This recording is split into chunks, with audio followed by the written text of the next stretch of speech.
Hey y'all, I'm J Nicole and I'm back with another video in my TV Talkback series. And tonight I'm talking about Belle Collective Season 2, Episode 2, Meeting in the Men's Room. Got a meeting in the ladies' room. I'll be back real soon. I'm not going to be on camera in this video either, but in an effort to be consistent, I wanted to still upload a video. I'm just trying to prove to myself that I can stick with it. So, baby steps, one step at a time, all that good stuff. So yeah, in advance, if you like these videos, if you just want to encourage me to keep posting, then go ahead and like and subscribe before we even get started. Okay? Thanks. All right, so the first scene in this episode, we're still with Glenn and Letitia, and we're picking up where we left off last episode, where Letitia asked Glenn, was the baby his or not? And so Glenn says that the baby is not his. But yet, Letitia admits that she also knows how good of a liar Glenn is. So that was kind of like cringy. Because you asked him this question, he gave you the answer that he knew you probably wanted, but you still admit that he's a liar, so you don't believe him. As somebody I know brought up in their video, this man is in the opening credits with you. So it's giving you took him back, which I kind of assumed from the last video anyways. You can kind of tell when a woman ain't ready to leave, and that's the energy Letitia's giving off. But anywho, I digress. So Glenn is saying that he needs Letitia back home and he can't breathe without her. She's his confidant and best friend and blah, blah, blah. All the things, niggas normally say when the girl has left for a little bit. But he also says that he grew up without a father and he doesn't want his son to do the same. To which I say, sir, you don't have to be absent from your son's life just because you and his mom aren't together. Or if you and his mom don't end up together, that doesn't mean you should be absent from your kid's life. There's a difference. You can still very much be like a present father and not be with his mom no more. So you can go ahead and take that excuse off the list because it's pitiful. So after that, and after she gladly shows him the door, we see Latrice at Goddess Limbs, and she's talking about how the business has been sold out of a lot of things and she's ready to expand. And I guess the location that they're in now is kind of raggedy, and she, even says that it's in the hood, quote unquote. But she wants to show, I guess she's trying to stay in that community because she wants to show the people that support her a successful black woman, and I can't be mad at that. But the place is raggedy, and instead of calling the person who owns the place to do repairs, she calls Daddy or Cliff. She calls Cliff to make the repairs, to which I'm like, why? She'd rather call him than worry about having to come out of pocket for repairs. And so he came over and he fixed something under the sink that literally took him bending over and some righty-tighty, lefty-loosey. He did that, and the repair, whatever it was that was leaking was fixed. So don't know if that was for TV or not, but that happened.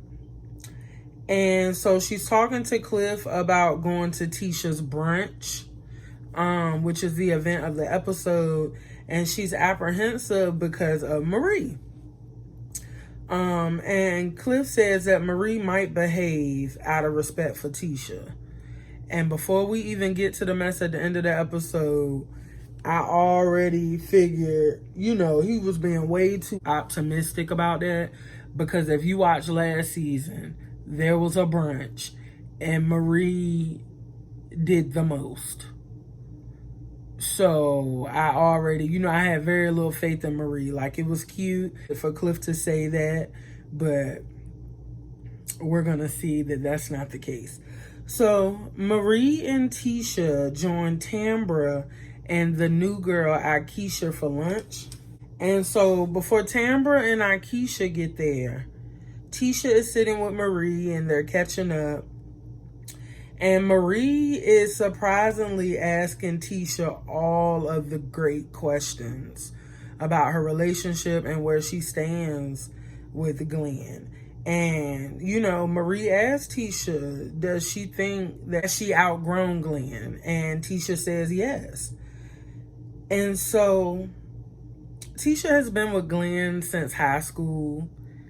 And I think that's a large part of why it just doesn't look like she's going to leave, because she's been with him so long. That's pretty much the only love she's known, at least from where I'm standing.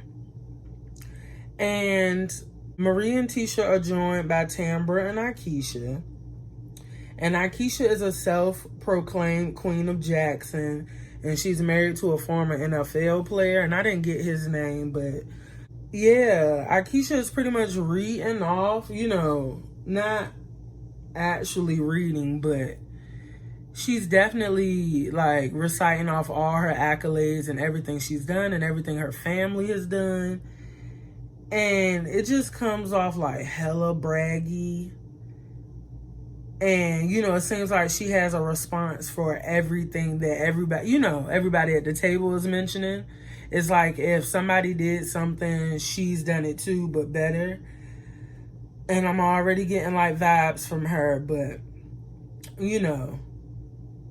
whatever. Marie said the same thing and Tisha agrees. But in this scene, I found it funny that Akeisha asked Marie what she does.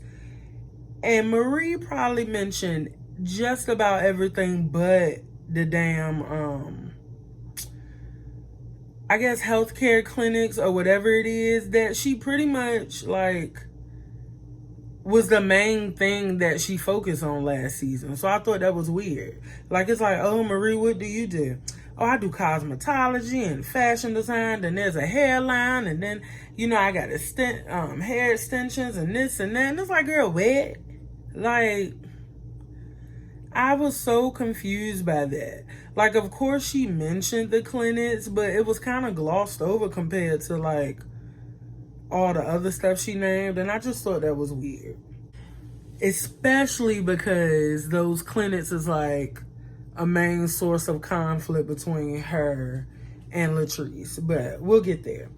So afterwards, Marie and her mom are out to lunch. And Marie's mom is a struggling addict. And so she lives with Marie now, but she's still relapsing from time to time.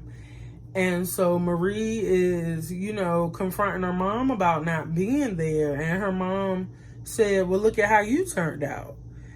And I think her mom was very honest in the scene. And she pretty much just kind of like stood on what she did and what she's still doing. But I think, Marie is trying to wrap her head around like why her mom couldn't be there for her, I guess. And I think Marie's mom made a point like, yeah, I wasn't there, but look at how great you turned out. Like, I think she was definitely like, giving props to Marie. And Marie said that she didn't understand what an addict goes through till like a year ago when she expanded her clinic to kind of address those needs. And in a way I get it, but in a way, I was kind of like, seriously, you truly didn't understand till a year ago? Like, I guess she had to see it from that standpoint to get what her mom might have went through. And I just was like, I don't know, I guess. So we get to the brunch. Okay? And Marie wasn't up for attending, but she said she went to support. And I wrote down, she shouldn't have. If you feel that strongly about not going somewhere, support ain't enough. Not to me. We'll get to it. But I think being there isn't enough if you're not going to be present, if you're not going to be happy, if you're going to be visibly uncomfortable. And I think Marie was all of those things. So right off top, I'm letting you know Marie just shouldn't have went. And so Akeisha comes in, and Akeisha calls it a small brunch. And she said she thought it was going to be a room full of tables and movers and shakers. And I totally get where she was coming from, only because it was this beautiful venue, and it was like this big, like, kind of ballroom type of, maybe it wasn't as grand as a ballroom, but it definitely was pretty huge. Like, y'all, a conference room. It was a conference room, looked like in a hotel or something. And she had one table going up the center, kind of like the Last Supper. And so for you to call it a brunch and then invite maybe 12 people, like, it was intimate to say the least. So they're all sitting down, and Latrice seems like the last person to walk in, and Marie's mood instantly changes. Like, she just was sitting there like gulping water down, and it just was really sad because I could be pissed at a person and still keep a poker face. And Marie just could not hide the fact that she was bothered. And I would never want nobody to know that they have that effect on me. Like, I kind of say the same thing about the Married to Medicine episode, the Halloween costume that Anila and her husband had, and it pissed Eugene off. And it's like, dang, you can't hide a little bit. Like, everybody at the table instantly realized, like, Marie felt some type of way towards Latrice. And they're still not going into detail about it, and maybe they will next episode, but for those of you who didn't watch the reunion, Marie basically is blaming Latrice for, like, trying to, I don't know if it was her or like a blogger she was working with or something, but somebody said she was like committing Medicaid fraud, and it could have messed up her business, it could have ruined her reputation. And so Marie, if this is indeed true, Marie definitely has a reason to feel some type of way. But this is the same person who came to support her friend, Letitia. So she just really should have, like, kind of held that in. So meanwhile, Marie's pissed, and Akeisha is criticizing everything about the brunch. Like, every time you turn around, she's saying, like, something she wouldn't have did. And the biggest thing was, like, I guess she says that her plates were dirty. And so she was sitting by Latrice, and Latrice said hers was dirty too. And so So Tisha handled that well, and she went to go get new plates and apologize and all that good stuff. But it was like, even if your plates were dirty, you low-key making a scene. And just right off the top, like, I thought we was gonna get these vibes from So Gucci last episode, but it's really Akeisha who's gonna work my nerves. So anywho, after everybody gets up to make their own food, which of course she complained about it not being servers and buffet style, and some of the food looked burnt and all this stuff. They sit down to eat, and Akeisha is introduced to the table. And so she brings up the Fair Street project, which was a big focus of last season. And so to piggyback off that, Letitia was talking about the hiccup she ran into with the Fair Street project last year. And Akeisha basically told her she's about action, and she don't want to keep talking about it. She want to actually do it. And it's like, granted, you have a point, because it seems like a lot of that was, it was a lot of talking last season about it. But I do believe Letitia was transparent about the different obstacles she ran into last year. We're trying to get that off the ground. So, for Akeisha to kind of be dismissive of that, I just wrote down unlikable. Like, you can get your point across without coming off very, like, snobby, know-it-all. It just wasn't... I'm not feeling her. So then, Letitia makes a critical mistake that most party hosts make on these reality shows, especially when people aren't getting along. And it's, oh, let's play a game. We go around the table and everyone says something nice about a person at the table. And Marie is already agitated. So, as her friend and as a host, I don't know why Letitia would do this, but like Cliff, she thought that Marie was going to be the bigger person, right? False. So everyone has to say something empowering about a person at the table, go around the table and everybody has to say something about each person. And so I wrote down, I thought this was dumb. I thought it was risky. And also, everybody at the table doesn't even know each other, so that's why it made even less sense to me. Because Letitia had some friends from back home there. Of course, she had people from the show there. She had a couple of associates of people on the show. And it's just like... So you really want all us to go around the table and, like, how are we supposed to know, these great things to say about everybody without it being like, oh, I love your shoes, I love your hair. So they get to Mel. Mel's the first person that we see that they bring up. And Mel is Latrice's, I think, PR person, kind of like her right-hand man or whatever. And so... they get to Mel, and the ladies are saying nice things about her. And then they get to, Marie, what Marie has to say about her. And Maurice goes, I plead the fifth. At this small, table, she says she pleads the fifth. Mind you, Mel is just a friend of the person who you said did this to you. So then, I think shortly after that, we get to Latrice, and then Marie says the same thing again, like, I plead the fifth.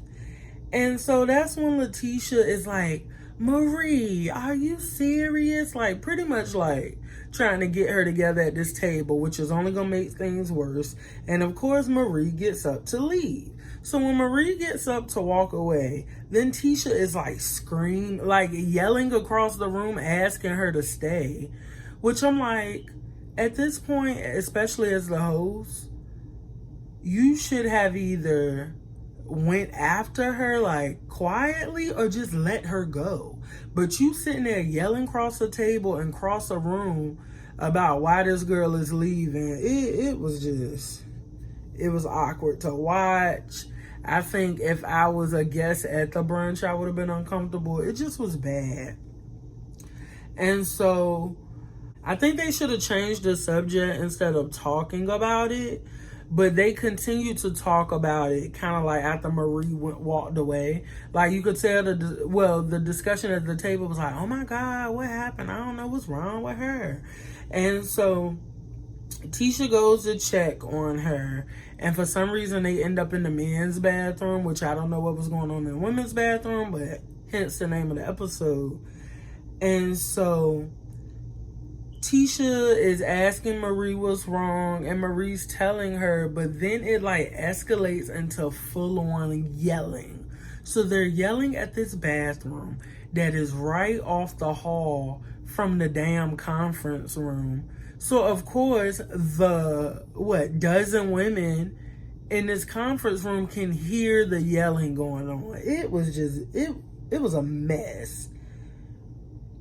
And so some of Tisha's friends, they got up because I guess they heard them yelling and thought it was about to be a fight. And then somebody at the table was like, "Is it a brunch brawl?" Which took me clean out because that was actually funny. And so Tisha told her friends, like, we good, but y'all not good. Y'all are yelling.